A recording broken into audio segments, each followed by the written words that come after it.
খুব বেশি দিন আগের কথা নয়। 1991 সালে ফ্রান্সের তৎকালীন বহুজাতিক কোম্পানি থমসন সিএসএফ বা বর্তমান থ্যালিস গ্রুপের বানানো ক্যারি নামক সফটওয়্যারের মাধ্যমে রাডার কন্ট্রোল করত ইরাক। কিন্তু কি দুর্ভাগ্য, যখন মার্কিন যুক্তরাষ্ট্র লন্ডনের সাথে উপসাগরীয় যুদ্ধ শুরু, তখনই ইরাকের রাডার নিয়ন্ত্রণ ব্যবস্থাকে ধ্বংস করে দেয় ফ্রান্স, যার মাধ্যমে পুরো ইরাকের আকাশ প্রতিরক্ষা ব্যবস্থা অকার্যকর হয়ে যায়। ইরাকের জন্য যা ভয়াবহ পরিণতি ডেকে আনে। ঠিক একইভাবে বাংলাদেশেও ঢুকে পড়েছে মার্কিন যুক্তরাষ্ট্রের বহুজাতিক কোম্পানি স্টারলিংক। না বুঝে এই স্টারলিংককে জাদু বললেও তার পেছনে রয়েছে ভয়াবহ ষড়যন্ত্র।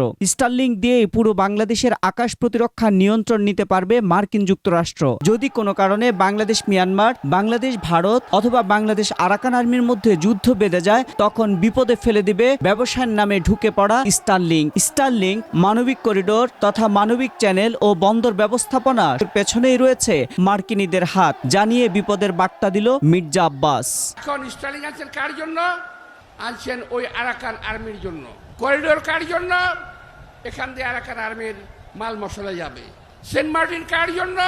বিদেশি কোন সেবাদাসদের হাতে তুলে দেওয়ার জন্য। যদি আমার কথা বুঝে থাকেন, একজন তরুণ বেঁচে থাকতো, এই দেশের ভৌগোলিক অখণ্ডতা আমরা কখনো বিঘ্নিত হতে দেব না।